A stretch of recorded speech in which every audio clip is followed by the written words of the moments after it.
Hoi hoi folks, good morning, good afternoon and good evening wherever you are in the world. My name's Sean, aka Uncle Frogface, and welcome to today's video.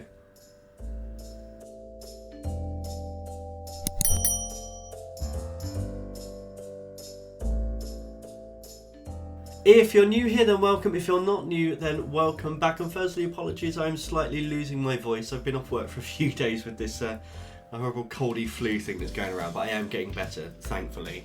I have been doing some artwork while I've been ill because, you know, always makes me feel a little bit better. But today, I thought we would revisit the craft side of the channel and do something that I've been waiting to do since Christmas, actually, since I got this. This is something I asked my husband for Christmas, and he very nicely got it for me. And it's just been sitting there, and I kind of feel guilty about it. So, I'm going to turn the camera around and show you exactly what we've got. And this is my first time ever doing this particular craft, so it's going to be interesting to say the least. But okay, let's turn the camera around and see how this goes. And here we are. This is the kit that we're going to be looking at today. So you can see, very handy description. Dream Top 22-piece P DIY sewing embroidery, new, made in China. Which really doesn't give you very much information at all. But I'm going to quietly, or try to quietly, empty this all out on the desk and we can have a proper look. So,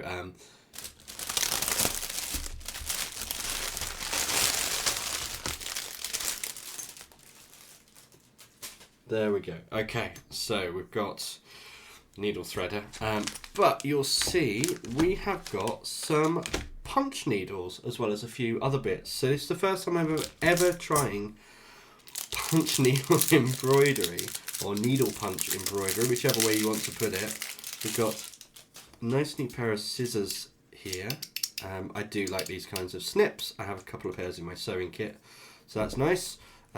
We've got another threader there, and that's for these large embroidery needles here, which we'll come to much later towards the end. But again, I already have a bunch of these, so this will just go in my collection. I do love big chunky needles like this for working with yarn. We have 2 pieces of monk's cloth, so this is what we do, the needle punching through. And it's really nice and flexible. It's not like Ada when you do cross stitch. It's actually got a nice bit of flex to it. It's more like a chamois cloth. And I think this is made of cotton, although I wouldn't like to bet my life on that, but monk's cloth generally is. But 2 pieces of that, and of course you've seen underneath we've got our embroidery hoop. So actually there's going to be a lot of overhang on this, but that is fine. We are trying this out for the first time after all. We have a ZZA DGCR Chaco Ace pen, which I'm guessing is just yeah, it's to mark the monk's cloth. Let's do a little, yeah, it's a little fabric marker. So those are these bits, and these are the actual punch needles. So it looks like we've got 2 of the same size. Just going to double check. Yeah, that looks about right. So I'll just open one of these for now.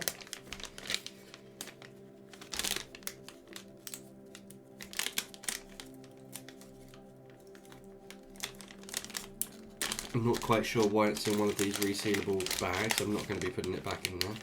Let's try not to stab myself. That's the needle, and then this is the threading loop. There we go. So that's the threading loop, which goes down here. So I've never done this before, but I've read about it and I've seen some tutorials. But this goes down here. The yarn gets pulled up and then through this little hole here as well. I'm guessing you probably could thread, yeah, all the way down that way. There we go, and just put it all the way out. So that's those 2. Those are kind of standard punch needles, and this one has already broken through. There we go, and again it's got its little threading loop, but this one is an adjustable length, so I believe, there we go, that's length D, and it's spring loaded, length C, length B, and this is length A. So you can get different sized loops, so the pile essentially becomes different. I'm realising I should probably explain to people what punch needle embroidery actually is. So it's most commonly used for rug making. And obviously we could be making a very small rug today, but it's a good tester. But essentially you have yarn and it feeds through here, through to the needle, and you punch around a design, going all the way around.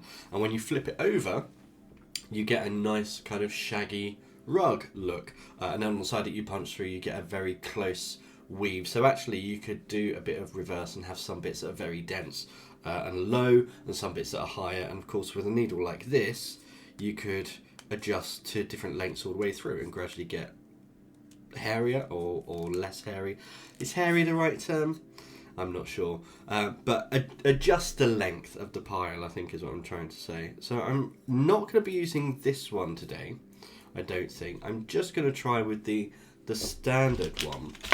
And because it's a hoop that we're working with, where's the other threader? There it is. I wanted to come up with a design that is circular, so I'm just going to use one today. And I've actually got an embroidery stretcher downstairs, which stretches cloth nice and straight and square, and it rolls along, so you can do very long pieces of embroidery on it. So I might use that for this one, see if we can get something that's nice and square and uses up the whole piece. Or I might just get a larger piece of monk's cloth and do something bigger in the future. But I wanted to do something that's kind of nice and graphic, something that appeals to my kind of 1930s Art Deco slight mysticism vibe. So I did a quick doodle of this, and this is very 1930s eye. We're going to do this in the middle of this, so we flip it over and have a nice fluffy Art Deco rug. Very small Art Deco rug. Maybe Tinkerbell can use it to sleep on. She does like to sleep on anything that's fluffy. And colours for this, I wanted to go slightly Disney. So obviously for the white of the eye, we have white, and this is just acrylic yarn from my stash. I've literally got dozens and dozens of balls of yarn in different colours. So we've got this for that. There are some black parts, so of course we have black for that.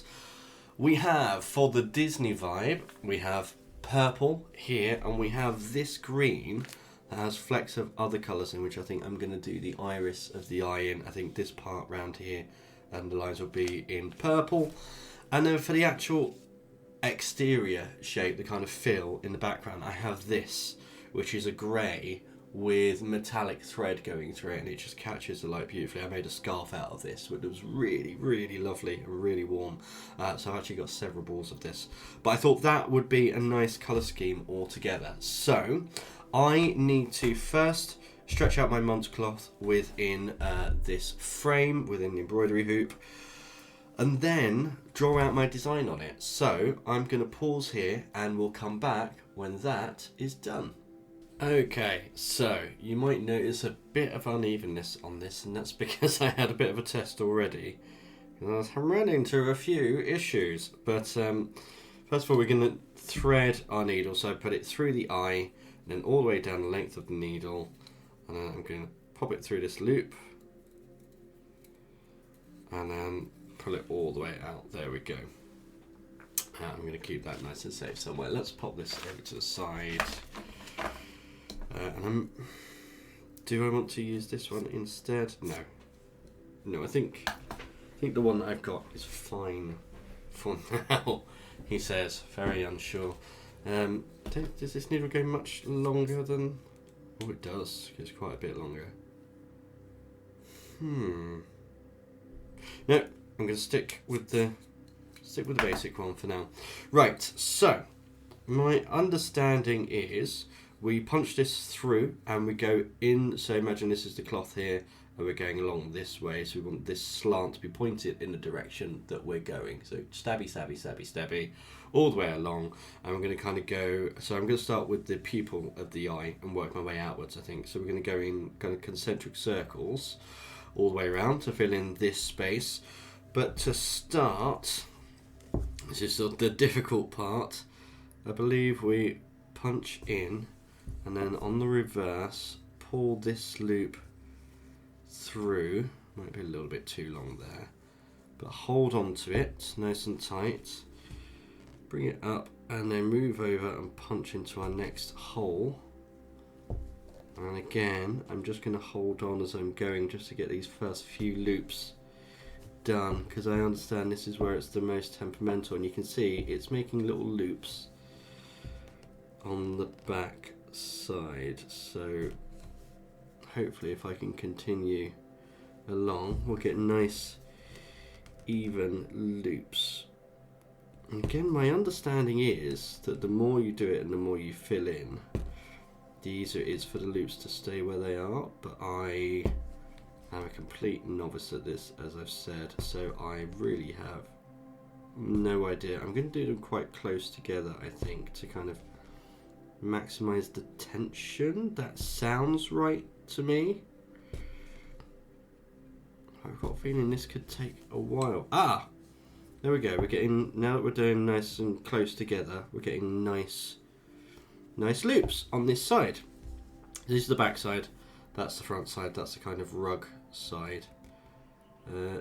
Yeah, okay, and now I'm going to turn to come down, so I'm actually going to turn the way the needle is pointing as well, so that it's pointing in the direction I want to kind of travel along, and this feels now like it's going much easier. Whether that's true or not is something else, but it's feeling easier.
Okay, so I'm kind of at the end of this small bit, I think. So I believe what I do is pull some of this through, take my snips, snippy, needle out, and then we're done with that bit. It's not the neatest thing in the world.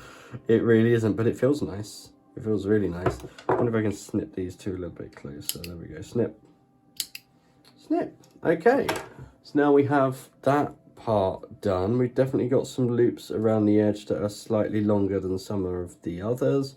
Got some long loops on the back as well. I don't really want to try and pull them through in case I really pull everything out. But now I kind of need to go through and do the rest of the colours. So I've got the green here, then the white, then purple, and then the sparkly.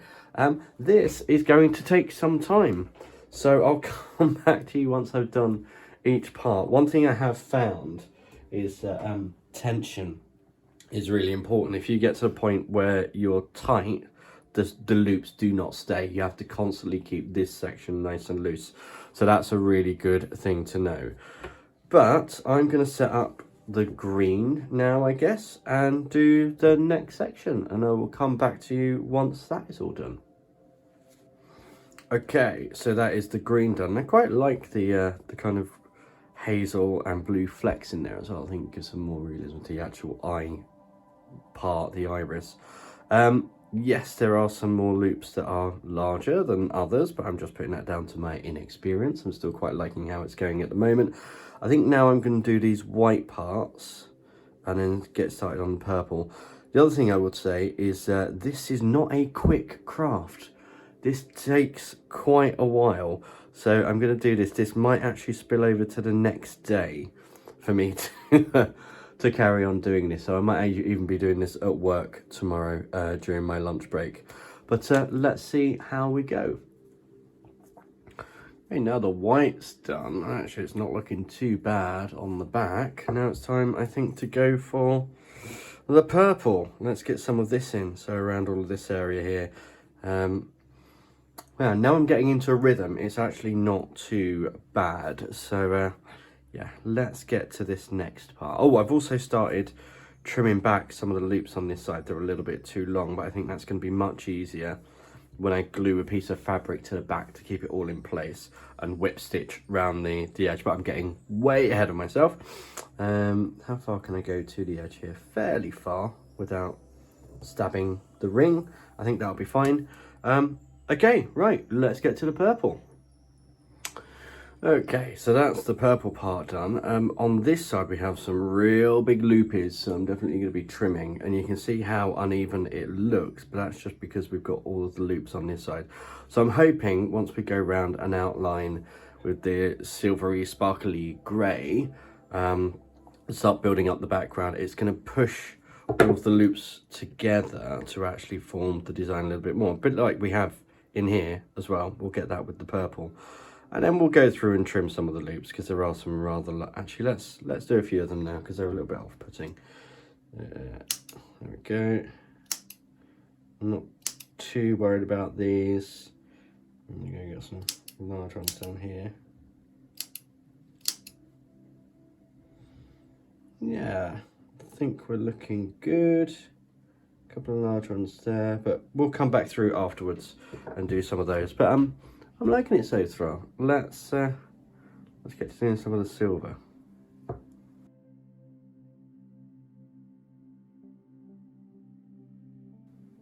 Okay, so I know I said I would probably finish this off tomorrow, but it's now 11:30 in the evening. I've been going at this for a good few hours. Something about my obsessive compulsive personality meant that I had to get it done, so that's what I've been doing.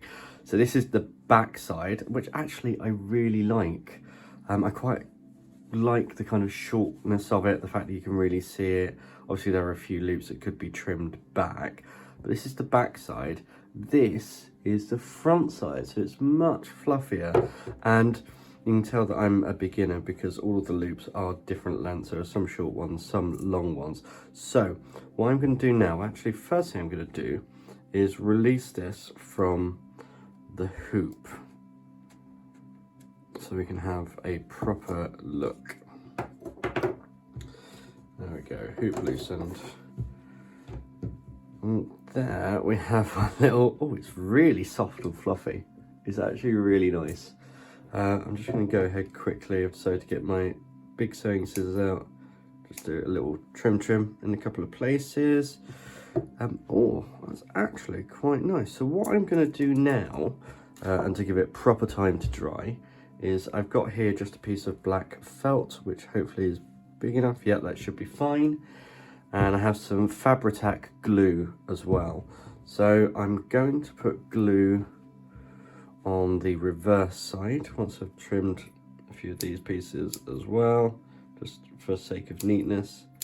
So yeah, I'm going to put Fabri-Tac down. I'm going to glue it down. Then in the morning before work, as I have to be up stupidly early for work tomorrow, I'm going to cut it out, and then I'll probably take this with me to work. Let's use some of these needles and probably the black, and then just whip stitch around the edge to make sure it's all nice and neatened up, and also trim back this front as well so it's all one level right across. So kind of open up the pile as well so it's not all loops and actually have some pile in there. But I'm going to glue this down and I'll come back to you in the morning when this is all dry. Good morning. So it's the next day. I've glued this down. I weighed it down with a lid of books as well. You can see now that it's nice and tight to that piece of felt.